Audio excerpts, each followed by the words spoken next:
नमस्कार, मैं साहुल पांडे और एक बार फिर से मैं और मेरे साथ राजमोहन हाजिर हैं आप सभी के सामने।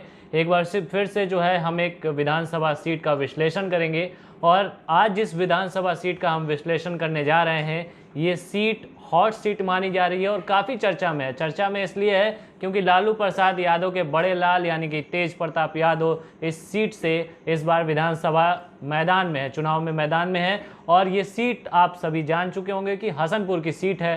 तो इस सीट के बारे में पहले चर्चा करते हैं, फिर इसको समझने की कोशिश करते हैं कि क्या कुछ समीकरण है यहाँ पे, कैसे वोटर्स हैं यहाँ के और किस तरीके से तेज प्रताप क्या यहाँ से जीतेंगे, ये बड़ा सवाल है। तो राजमोहन, क्या है हसनपुर और क्या है हसनपुर की सीट, ये बताइए। महुआ छोड़कर आए हसनपुर तेज प्रताप के लिए यहाँ की राह उतनी मुश्किल नहीं रहेगी जहाँ तक दिखाई दे रहा है उनके भाषणों में।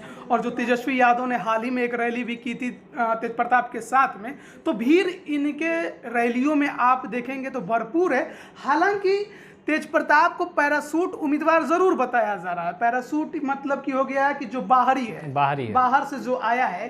तो सवाल अब तक यही खड़े थे कि क्या तेज प्रताप को यहाँ पर टक्कर मिलेगी, लेकिन ऐसा होता नजर नहीं आ रहा है। ऐसा लग रहा है कि तेज प्रताप यहाँ से आसानी से शायद चुनाव अपना जब सीट बात जो है आसानी से करते हैं तो ऐसा हसनपुर सीट के बारे में हम पहले बात करें, क्योंकि अगर आसानी से तेज प्रताप जीतेंगे तो कहीं ना कहीं सीट पर ऐसे कुछ समीकरण हैं जो उनके पक्ष में जा रहे हैं।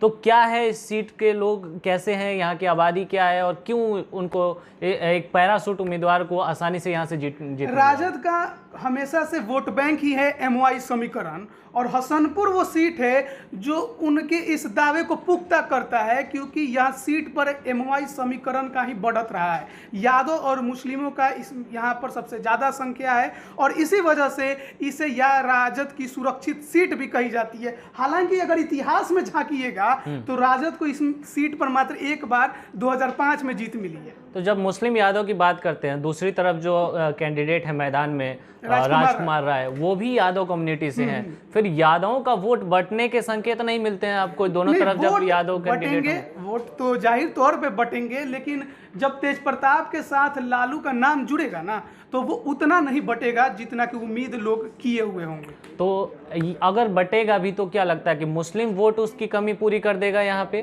नहीं, मुस्लिम वोट तो बिल्कुल करेगा। अगर देखिए हम यहाँ पे थोड़ा जनसंख्या भी बता देते हैं कि किस कम्युनिटी ये बताएंगे तो ज्यादा साफ हो कितनी जाएगा। जनसंख्या है। तो अगर हम उसकी बात करें तो हसनपुर में जो टोटल वोटर है, जो कुल जो वोटिंग की संख्या है लोगों की, वो है 2,74,000। लेकिन अगर उसमें बात करें यादवों की तो 70 से 80 हज़ार की जनसंख्या जो है वो यादव जाति की है।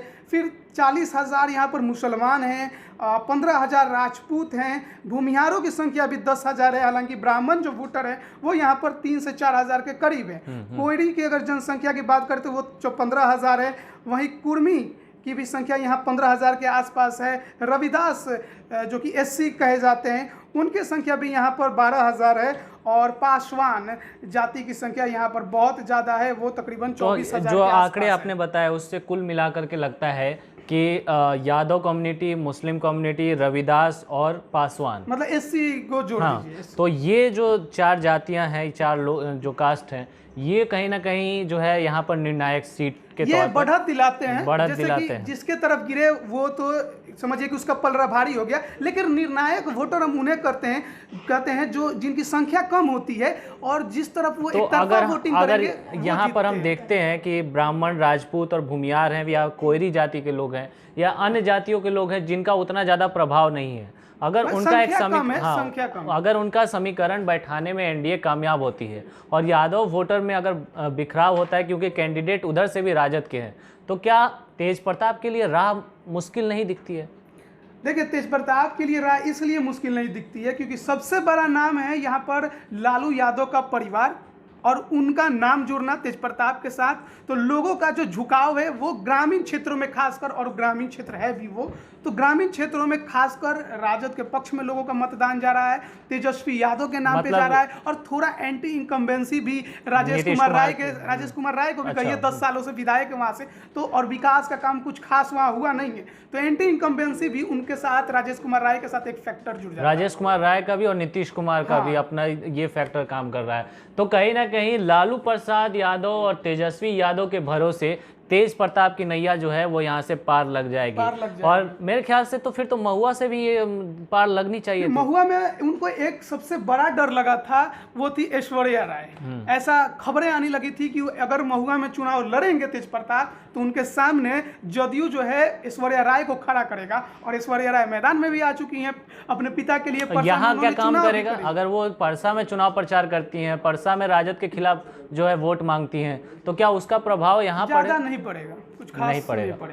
तो ये थी पूरी हसनपुर की कहानी। और जहाँ तक कि लगता है पैरासूट उम्मीदवार कहिए या बिहार के पूर्व स्वास्थ्य मंत्री कह लीजिए, तेज प्रताप यादव के लिए राह बिल्कुल आसान नजर आती है। और हसनपुर की जो सीट है ये एक तरीके से कह सकते हैं कि उनकी झोली में दे दिया गया है। सुरक्षित सीट समझ के ही तो गए थे वहां पर, तो माना जा सकता है कि पैराशूट से जब कूदे हैं तो सेफ लैंडिंग होगी। सेफ लैंडिंग एकदम करेंगे। यहाँ वो वैसी बात नहीं होगी कि आसमान से गिरे खजूर पे अटके, सीधे आराम से लैंड करेंगे। करते दिखाई दे रहे हुए नहीं है अभी, मतलब कह सकते हैं कि झटका भी लग सकता है, जैसे प्लेन में जैसे टर्बुलेंस आता है वैसा कुछ हो सकता है। उतरते उतरते कहीं कुछ हो गया घटना, तो फिर समस्या खड़ी हो सकती है। और वो घटना ऐश्वर्या राय ही है कि अगर कहीं हसनपुर पहुंच गई तो उनके प्रचार करते करते अगर नीतीश कुमार के लिए प्रचार करने वहां पहुंच गई तो फिर झटका हो सकता है। यानी भले ही ऐश्वर्या राय जो है वो कैंडिडेट के रूप में खड़ी नहीं हो, लेकिन स्टार प्रचारक के रूप में अगर वो हसनपुर पहुंच जाती हैं तो तेज प्रताप फिर से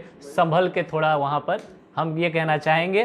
तो फिलहाल हसनपुर की ये कहानी है। आपको ये विश्लेषण कैसा लगा? हमें 3 नवंबर को वहां पर चुनाव है, 3 नवंबर को वहां पे चुनाव है। आपको कैसा लगा ये विश्लेषण?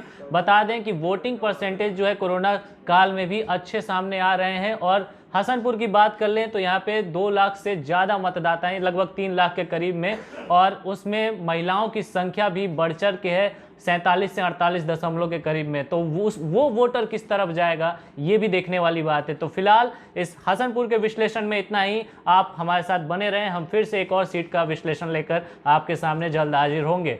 तो फिलहाल के लिए नमस्कार, धन्यवाद।